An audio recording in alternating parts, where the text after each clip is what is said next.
Normally, I learn a lot. I used to hear things that my council are not doing that. Why, as a leader, As a leader, you take responsibility. I will take the responsibility. Thank you very much. And again, that's why this brings us back to the earlier position that you held.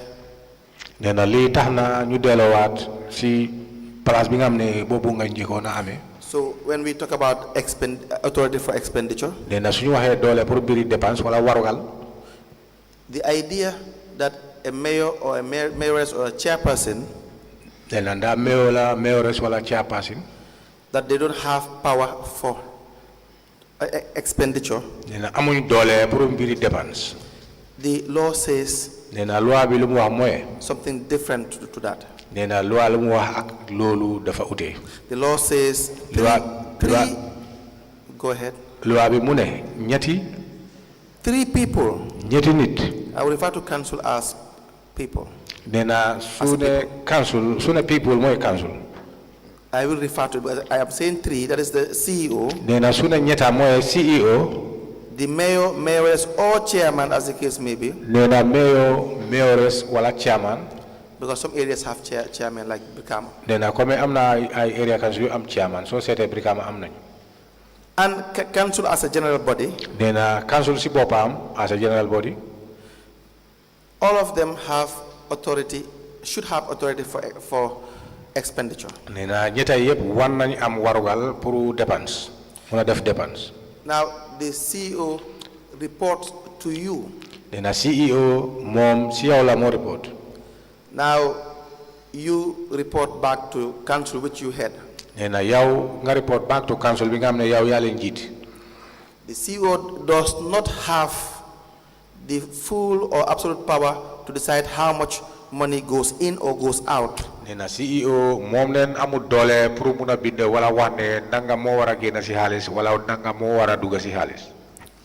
CEO, there is the mayor or mayoress or chairman.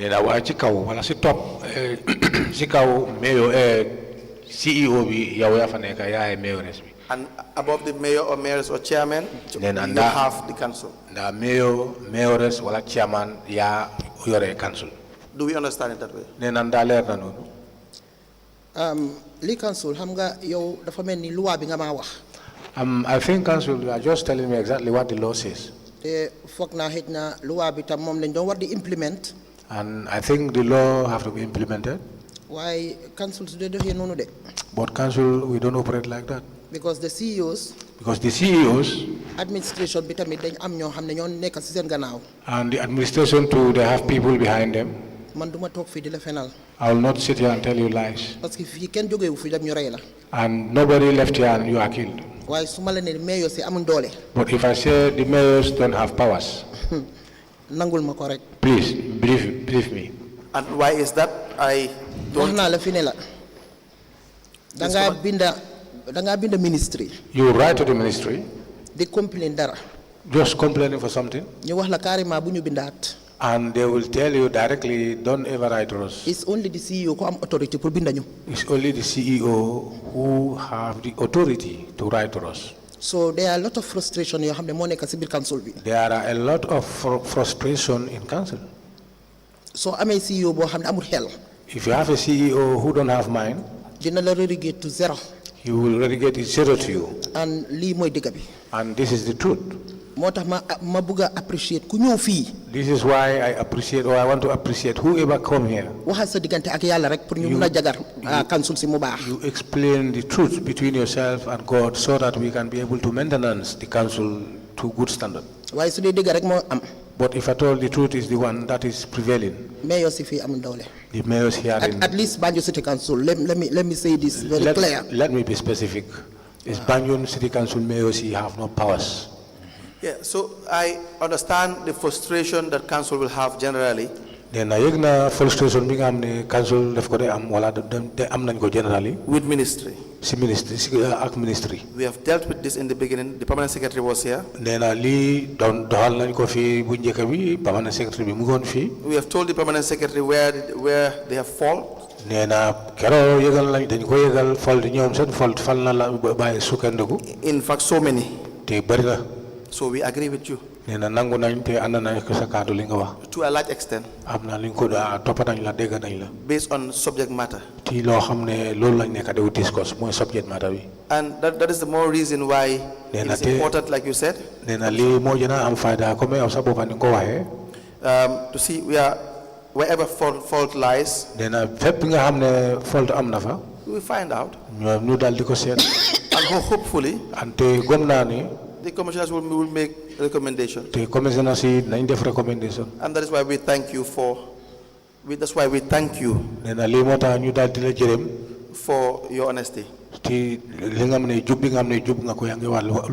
and your time and interest in this. So that we also help each other to know the subject matter we are talking about.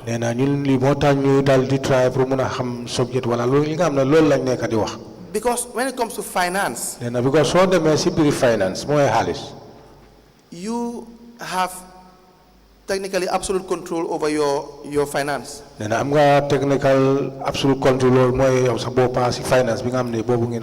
Council decide how their finances are disbursed, expended.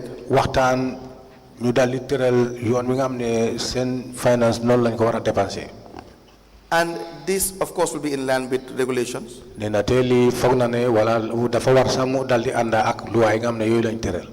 But your contracts, who you pay, how you pay them, the only person that you have to be answerable to is the regulations that are governing you. Do you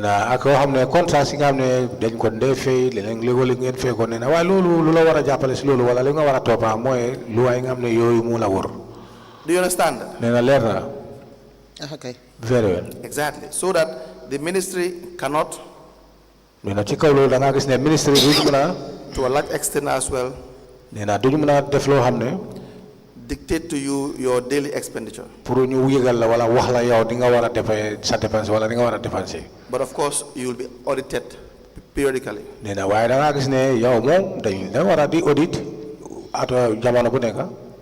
we understand that? Okay. Yes.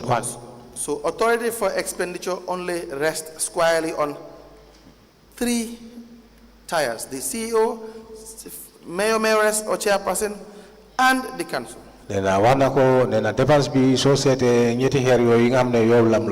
CEO, mayor or mayoress, ak chairperson. So what will be the difficulty in this? Why wax na la ko manela yow yaangi quote from loi bi. No, as I said to you that you are quoting from the law. Why council dafa am benen loi bu nekut loi bi nga xamne mom lañ binda tek ko ci book bi. But we have another law at council of which is written and is laid on top of the table. The lead council suñ defé 1 million times commission.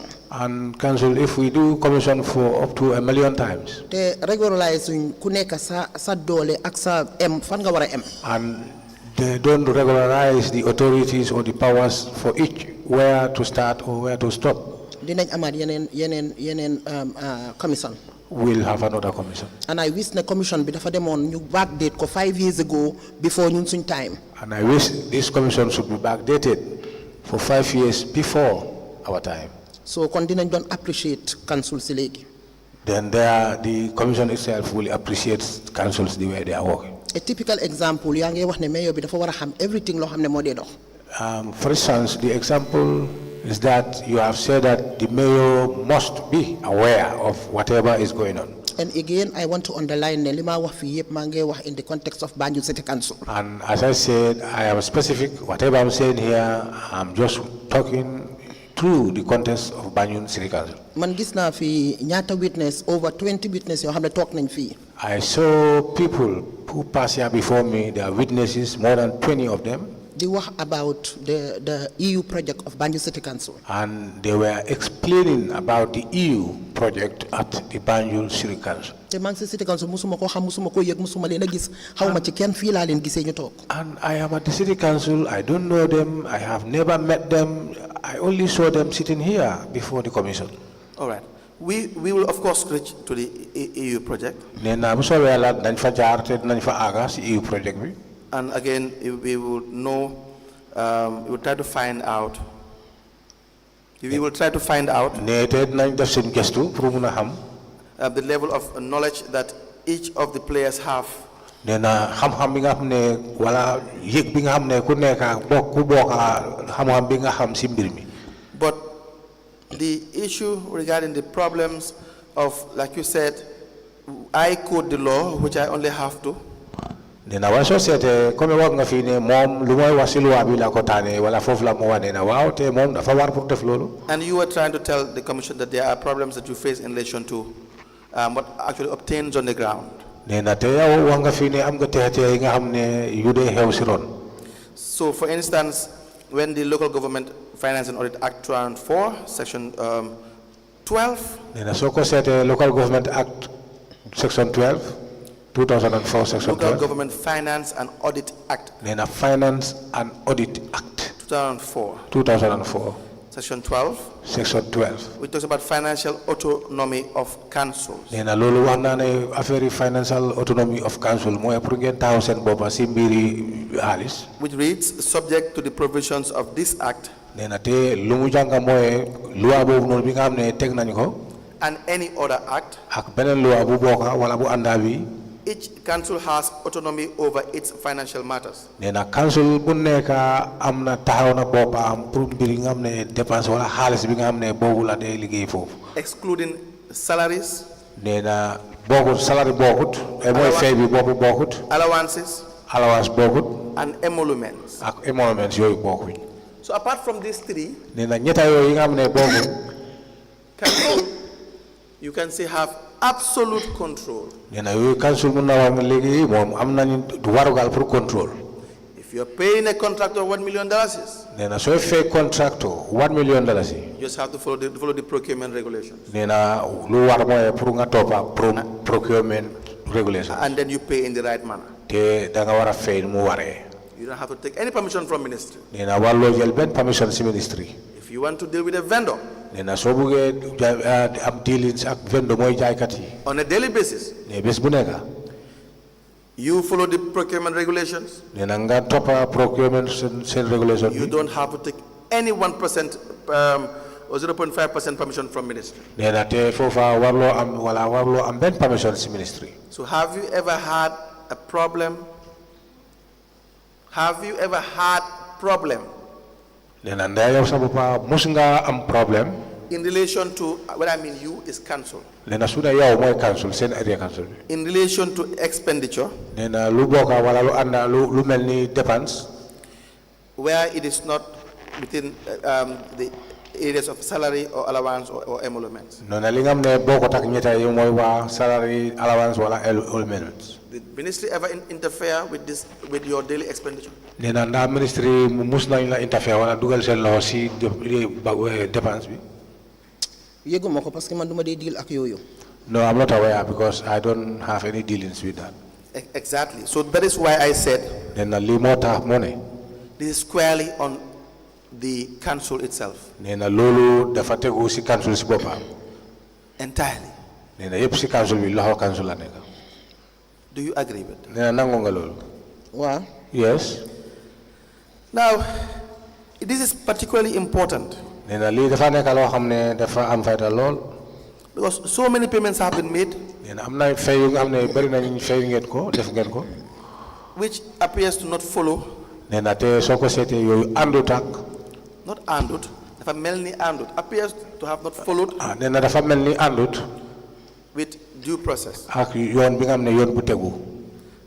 By due process, I mean the financial manual, nee na soo na due process mooy toppa financial manual bi. the Finance and Audit Act, Financial Audit Act. and the list goes on. te loolu muy toppante. Now, what are the mechanisms that you have in council nee na kon yéen council ban mécaniques ngeen am yi nga xam ne yooyu ngeen tëddal foofu. mécanismes. to monitor pour ngeen mën a seet ne monitor bi. the accounts of council, mooy seen compte bi mooy compte council. the expenditure mooy dépense of council. council. comme ni ma ko waxee woon rek man I rely entirely on the CEO. As I said earlier on, I rely entirely on the CEO. pour mu wax ma upgrade ma on council's accounts. to upgrade me on council's account, and to advise me the way forward. and to advise me the way forward. Would you know? For example, Please proceed. Please proceed. For example, so need to know what's the sponsorship, for example, scholarship. For example, if somebody appear to look for a scholarship, I will call him, ma wax ko jox ko paper bi, I inform him, and I gave him the paper, and then he will advise me. and there he will advise me. So fekkee ne budget bi mu ngi fa, If the budget is already there, ñu proceed. then we proceed. Now, the CEO, Nena léegi CEO bi, as we have discussed, li nga xam ne wax nañ biram, is below the hierarchy. It's down at the hierarchy in relation to having powers for monetary threshold. nena soo ko seetee moom nekk na loo xam ne dafa néew doole pour mun a taxaw lu ñuy wax si place bi nga xam ne threshold fu wone. Is it because council did not know that there should be a check and balance in relation to what the CEO approves or not? xanaa council wala xamuñ ne am na loo xam ne wala dafa war pour ngeen war a check li nga xam ne council bi mooy balance li nga xam ne CEO bi daf ko tegal da ngeen ko war a seet bu baax. Going by the regulation for authority for expenditure. nee na soo toppee loi bi nga xam ne dafa tegu pour doole bi nga xam ne boobu la joxe pour mbiri dépense. Because it appears as if council did not know. nee na because soo ko seetee dafa mel ni council yëgle loolu. That there should be this regulation. nee na waaye dafa war loi bi dafa war a tegu foofu. To monitor expenditure. pour nga gis ne loolu mun a monitor expenditure bi. nekkul ne xamuñ ko de. It doesn't mean that we don't know about it. Because wax naa la ko ma ne la bind naa du benn yoon du ñaari yoon memo. As I told you that I wrote a memo more than twice. Because this should come from council. nee na because lii si council la war a bàyyi ko. So, number one, we will even apply that you produce the letters that you have written to CEO. nee na léegi saa lu ñuy def fii mooy mun nañ apply pour nga gis ne memo yooyu nga bind si CEO nga dal di ko ici. Can you do that? na mbaa mun ngaa def loolu. Please write it down. nee na mun nga ko bind pour nga bañ a fàtte.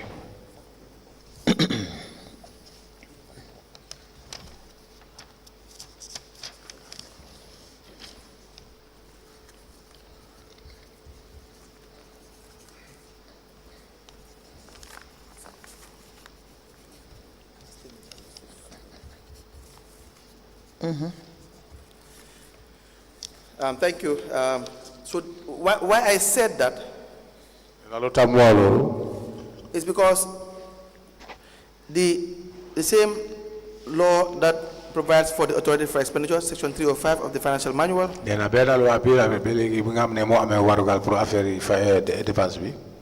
Section 306 states.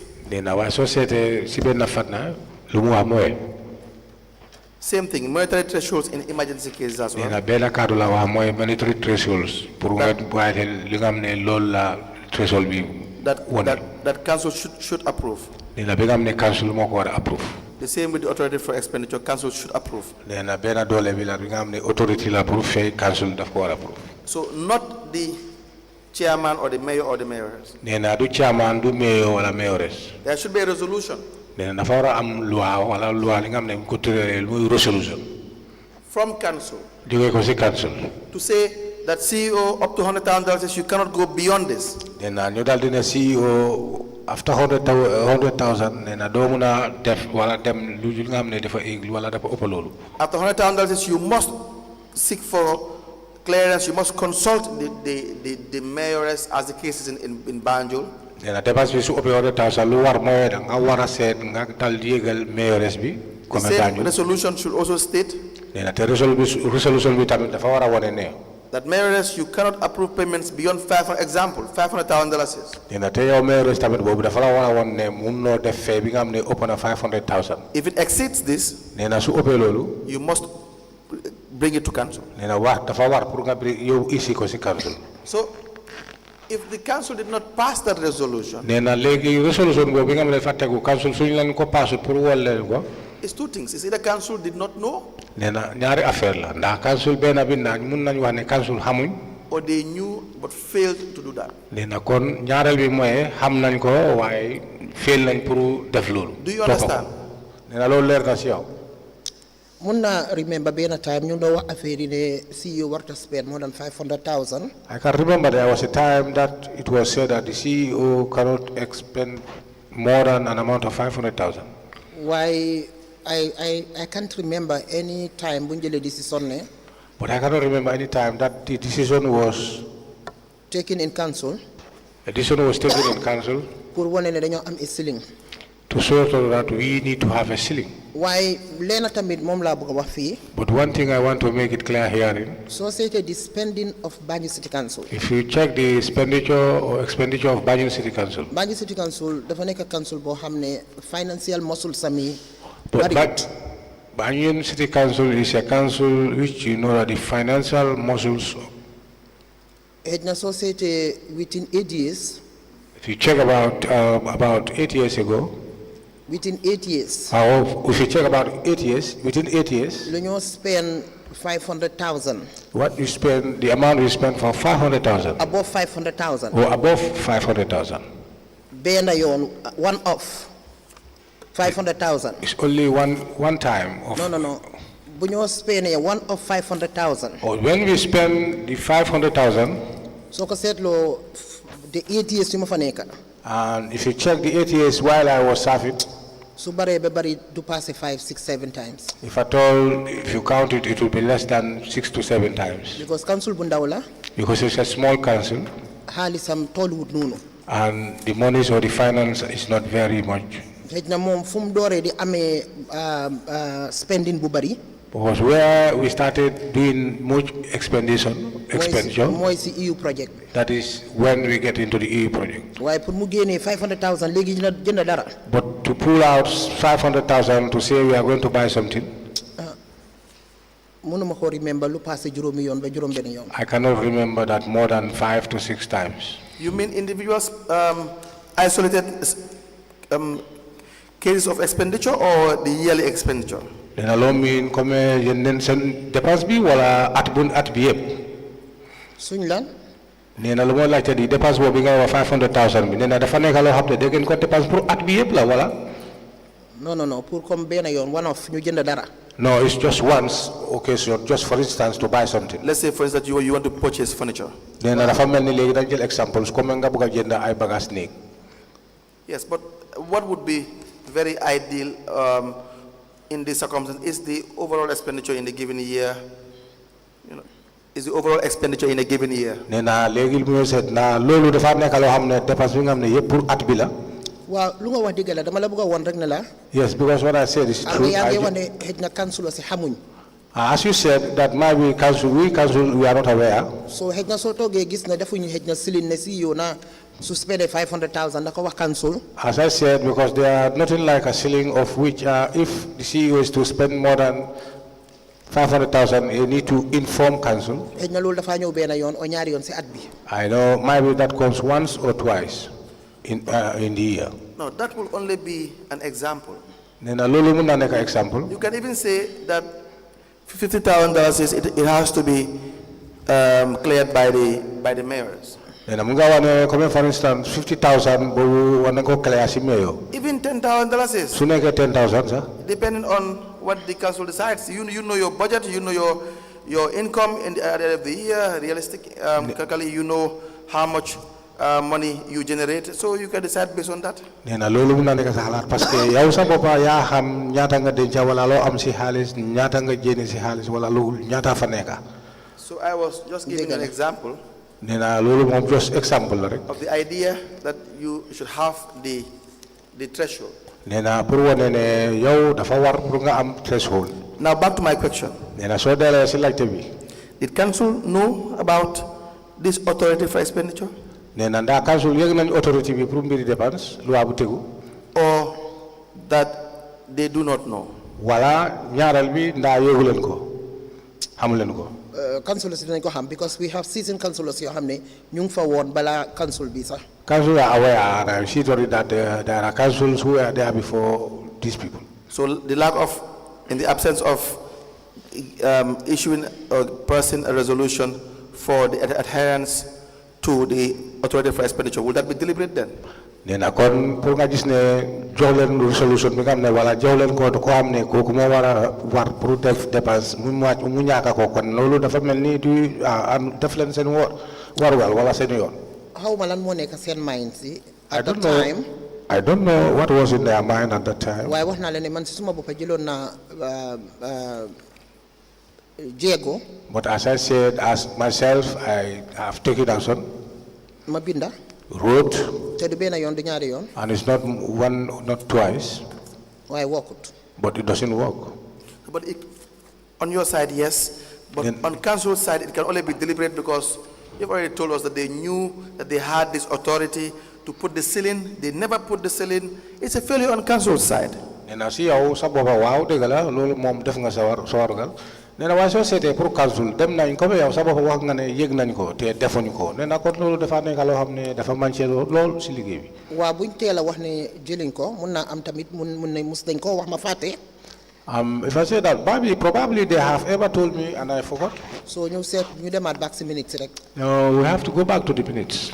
So, the issue is, if they've ever passed a resolution like that, we have interviewed the CEO, we don't even see a council generally that would adhere to this regulation. Nena so fekk na resolution dañ ko pass nena wax nañ fi ak CEO bi nena waaye dara wone te council yi sa am na ñoo xam ne sa definitely resolution bi dañ ko tegu ci kaw seen kanam. Some have it as a matter of practice. Nena am na ñoo xam ne dañ ko am as a matter of practice. Like for instance in KMC. Nena waaye soo ko seetee KMC. Some will say that if we need to make a payment up to $100,000. Am na ñoo xam ne dañ dee wax ne suñu bëggee def fay bu dem be $100,000. You must consult the Lord Mayor Talib Ahmed Bensouda. Nena fokk ñu consult Lord Mayor Bensouda. One or two will say it is $200,000. Am na ñoo xam ne dañoo wax ne $200,000. Some will give you a different figure. Am na ñoo xam ne tamit dañ lay di jox njëg bi nga xam ne bokkut. They don't have a resolution. Nena amuñu resolution. At least we haven't seen it. Because gisuñu ko. They didn't produce it. Nena musuñu ko wane fii. But at least they will tend to have that practice in council. Nena waaye ñooñu dañu wane ne am nañ practice boobu si council. Again, my opinion is, Nena ñaaral bi si xalaatam bi mooy. it will even be wrong for them, KMC, Nena da nga gis ne KMC loolu sax dafa nekk yoon boo xam ne jubut. to even have the practice Pour practice bi. and not have the resolution to Te point. amuñu resolution bi. But I'm just saying that is how, like you were saying, sometimes the actual operations of council is different from what the law says. Nena te loolu soo ko seetee mu ngi la bantuwaat comme yow wax nga ko fii ne am na doxal bi nga xam ne da ngeen ko dee doxal dafa àndut ak resolution si. And we want to know why. Nena te dañ bëgg a xam lan la mën a tax loolu. And you've helped us to say Nena te yow da nga ñu jàppale nga dal ñu leeral ne. that you've helped us. You helped the commission to state Nena da nga ñu jàppale commission bi ñu dal di state ne. that, for instance, BCC, you don't have that. Nena BCC wax nga ne yéen am leen ko. And then the general council is very, to be honest, it is very, let me say, acute with experienced councillors, so they must be in the position to know. Nena te general council am na ñoo xam ne ñoom am nañ xam-xam lu mel ni loolu te ñoom tamit am nañ dañu war pour xam ko. That's why I said if they didn't do it, then it's deliberate. Nena lii moo tax mu ne su fekkee ne defuñu ko wala defuñu ko kon dafa mel ni dañu ko tey. Do you understand that? Nena nangu nga loolu. Wow. And Yes. lead council foog naa bëgg naa pour nga understand leena tamit. And lead council, I want you to understand one thing. Banjul City Council is very, very different from other councils. Banjul City Council is very, very different from other councils. ñun bu ñoo ñëw si council bi. When we came or we are coming to council, benn page of handing over sax loo xam ne moo ñoo direct amuñ ko. we don't even have a single page of handing over. And most of us were new. And most of us, we were new. So luñ starté yëpp di ko doon def. All what we started doing, mun nga xëy na soo ko seetee 90% of liñ doon def yëpp xëy na dafa wrong. and if you check, probably all the 90% of what we have done was wrong. liñ doon demee rek mooy. Because the way we were moving or doing things were, nii la ko ñii doon defee nii la ko ñii doon defee. as okay, these people were doing it like this, so let us follow it more. That is how they were doing it. That is how we were doing. loolu moom dëgg la mu fa woon. That is true. That was happening there. so xëj na loolu yëpp moo indi tamit. And I think all that is the cause of. because we are more into nii lañ ko doon defee than even luwaa bi lu wax. As I said, we follow the people who were saying, oh, we do as they were doing it like that, differently from what the law says. because so bëggee dem too much si luwaa bi tam. Because if you want to follow the law too much, di nga am blockage feneen. you'll have a blockage somewhere around. No, you will not have a blockage. No am blockage. The law will give you, if you follow it. Then the law is so tope. It's not perfect. Then the perfect. It's not perfect. It's not perfect. In fact, it has so many areas that need to be reviewed and amended. Even perhaps to help you in administration on a daily basis.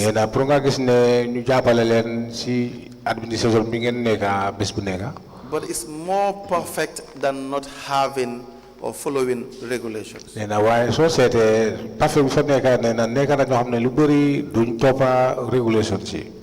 No, it's better than not having or not following the structure, not following the law.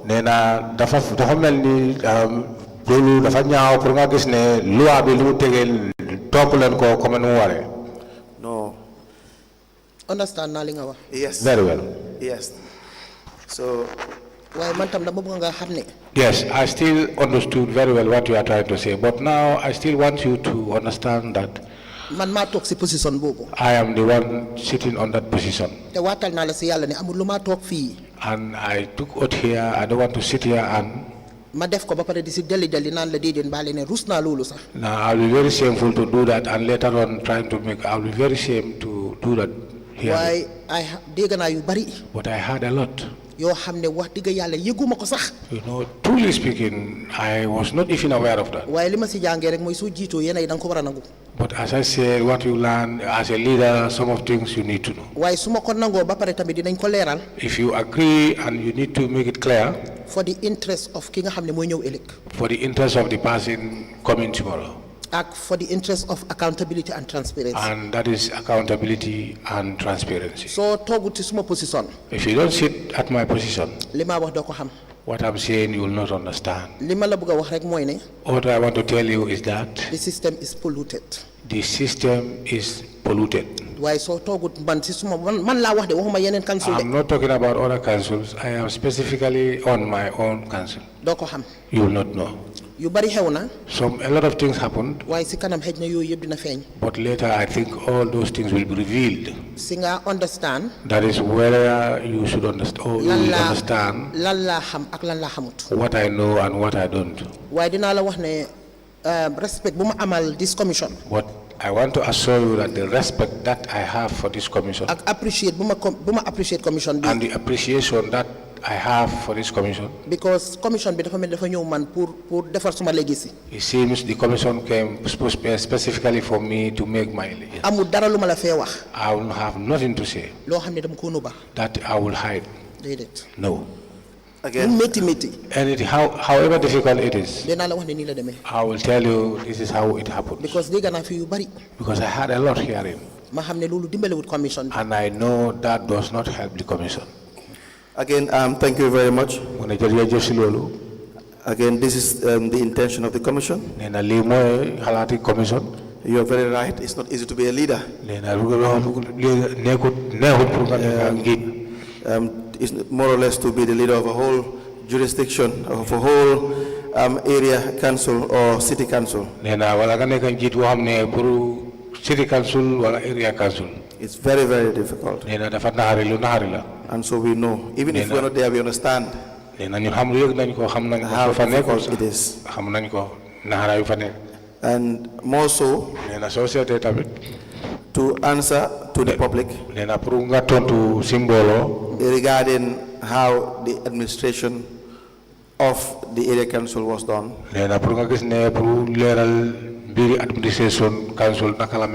To even willingly come, participated. to help give information. pour nga jàppale ñu am information. It's also commendable no matter how difficult it nee is. na loolu tamit nekk na loo xam ne dañ la gërëm nu mu mënta naxari na. It is noted. nee na yëg nañ ko. So back to the issue, nee na suñ teelee si mbir bi. what I was discussing with you nee na loolu nekkoon di waxtaan ak yow mooy.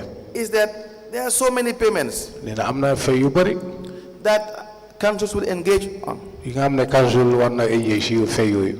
In this case, BCC. nee na si BCC. That will appear to not be in line nee na société àndut ak mbir bi. with regulation. ak luwaay. Now, we had talked about the financial manual, nee na wax nañ fi affaire financial manual. the Finance and Audit Act, Financial Audit Act. Finance and Audit Act for local government area council, for local government area councils.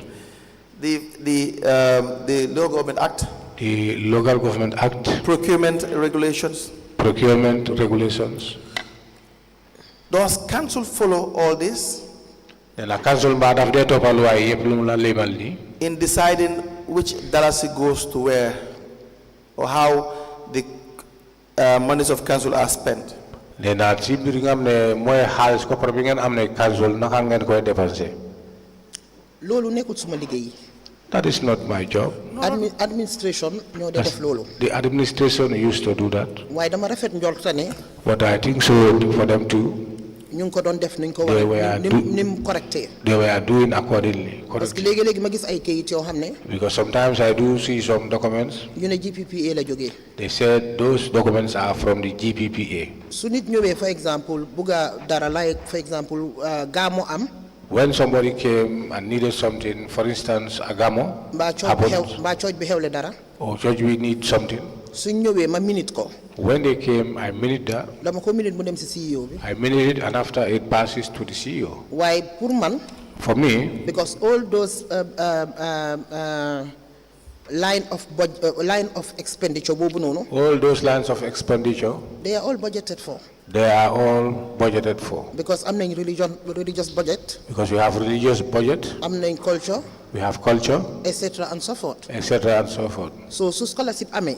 So when it happens, scholarship had, ma minute ko jox ko. I minute and give it to him. pour man foofu la ko jëlee si budget boobu noonu. Well, for me, I thinking that he will get it from the said budget. so foog naa ne tamit ne procedures yi they were going on. And I thought that all the procedures were going on. Rightly. Rightly. The Lord Mayor, it is your job. It is job of council. In fact, the law makes it your job and the job of council. In fact, the CEO is answerable to council. Let me read to you administrative structure of council. Administrative structure of council. The Local Government Act. Council. Local Government Act. It says the chief executive, section 42 sub 1. Chief executive, subsection 1. 42 sub 1. 42 sub 1. There shall be a chief executive for each council whose office shall be an office in local government service and shall, subject to the provisions of this act, be subject to terms and conditions which may be prescribed.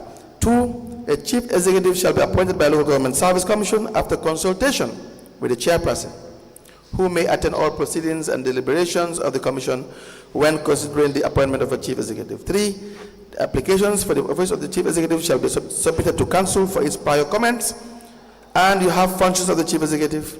For the 3 sub 1, the chief executive shall manage the affairs of the council and shall be answerable to the council and be subject to its direction and control. Sub 2 says, a chief executive shall, in the exercise of his or her functions, report to the chairperson. Do you see this? Wow. Yes. So it is the responsibility of council and the responsibility of the chairperson, as the case may be, the mayor, as the case may be, or the mayors, as the case may be. Responsible council, mayor, chairperson. The chief executive is not working in isolation. He is not the most powerful in council. Council is the most powerful then the mayor or mayoress, then the chief executive. Then council moko jina am dole, mayor moko jina am dole, then nga am CEO. Do you understand that? Then leer na. I totally agree. I totally agree. Exactly. Why foog naa di nga nangu tamit ne But I think you too will agree that council every month benn yoon la day talk, for example. council every month we used to have sittings once. The CEO ak mayor bi bokkuñ yoon. The CEO and the mayor, they are not of the same way. Even though loi bi wax na ne dafa war a answerable to mayor bi.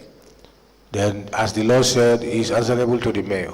Why going back si li ma la waxoon ci njëlbeen. But going back to what I have told the commission before, lim ma wax rek laa mën a xam. whatever he told me is what I am aware. Lum ma waxut mënuma koo xam. Whatever he don't inform me, I cannot be able The to. structure of council ni mu demee. And the structure of council, luñ bëgg ma xam laay xam luñ bëggul ma xam mënuma mus wa ka waane ba xam ko. whatever they want me to know, I will know. But if something that they don't want to know, me to know, I will never know. No, let me assist you in that. Okay? Nena mu jàppale la si loolu. If you have the right structures, Nena soo fekkee ne da ngeen bind structures. there is no way Nena amul benn yoon. that anything will happen loo xam ne xewoon na foofu. in your backyard si sa biir mbir mi. without you knowing. te yow yëguloo ko. It's like a family. Nena dafa mel ni family. It's like the father and the mother. Nena dafa mel ni baay ak yaay. You have to know. war nga xam. You must know. te yow da nga war pour xam. Maybe not 100%. Nena mun naa nekk 100%. That is why you will be aided by other institutions like National Audit. Nena lii moo tax dañ la war a di jàppale di aider loo xam ne dafa nekk yeneen institution lu mel ni audit. You will be helped by internal audit. Nena internal audit dañ lay jàppale. You will be assisted by procurement. Nena procurement tamit dañ lay jàppale. These are independent institutions within or outside the area councils. Nena lii nekk na ay institution yi nga xam ne ñu ngi taxaw seen boppa wala daa ñu ngi si biir area council wala ñu ngi si biti. That will help council. Nana loolu dina jàppale council. Any council. Council bu If nekk. the CEO wants to hold information, wants to not transmit certain information, Nena CEO su fekkee ne bëggut laa joxe wala bëggut laa yëgal lu xew. at the end of the year, Nena su at bi jeexee. every quarter, Nena quota bu nekk. there should be reporting mechanisms. Nena da nga gis ne am na ay xibaar ay reporting mechanism yi You fa. have committees of council. Am nga committees council committees. If they are effective, Nena su fekkee ne ñoom dañu nekk council bu effective. you will at least have 75% of information you need to have. Da nga gis ne xibaar yu bëri yi nga xam ne da nga ko soxla pour am ko wala yëg ko da nga ko jot. Do you understand? Nena dégg nga loolu. Lead council. Yes, lead council. Wallaay ni nga ko waxee dafa yomb torop. As you said, as you are saying, it is very simple. And trust me, that's how it's supposed to be there. te ni nga ko waxee noonu. And as you said, noonu la war a nekkee. that is how it should. waaye xam nga yow yaa ngi ko waxee ci biir buggi luwaa. But as far as you are changing it too from the law, so nga fàttaliku ne. and you remember that CEO bi ak ay ngoñam. CEO have his insight, xam nañ si seen bopp bi ne. and they know very well that, ne mayor bi yóbbuwut leen fa. and the mayor does not bring them there, xam nañ ne mayor bi mënul leen a daaxa. and they know that the mayor cannot be able to xam nañ ne mayor bi dismiss mënul them, leen a suspend. and they know that I cannot suspend them, xam nañ ne mayor bi mënul leen a wax ne seen bët baa ngi xonxa. and the mayor cannot tell them that your eyes are red. so yaa ngi try pour waxal ma luwaa. So I know you are trying to tell me about the law, man tam maa ngi try pour wax la li ma dunda. and I'm too trying to tell you how I survive. te foog ñëwuñ si ñu tasee. Unless we come, we all met, council si du musa baax. councils will never be good. All right. man dama dee tukki ak suma colleagues yi. I used to travel with my colleagues, dama leen dee ñëwee. but I used to. because ñooñu ñoo dee indi seen CEOs. It's time for break. Let me just respectfully cut you short, Honorable Chairperson. It's time for break. I've been informed by the registrar. It is time. When we are back, the chair will ask that you proceed. Yes, we normally have a 30-minute recess. We will come back after 30 minutes. We may rise.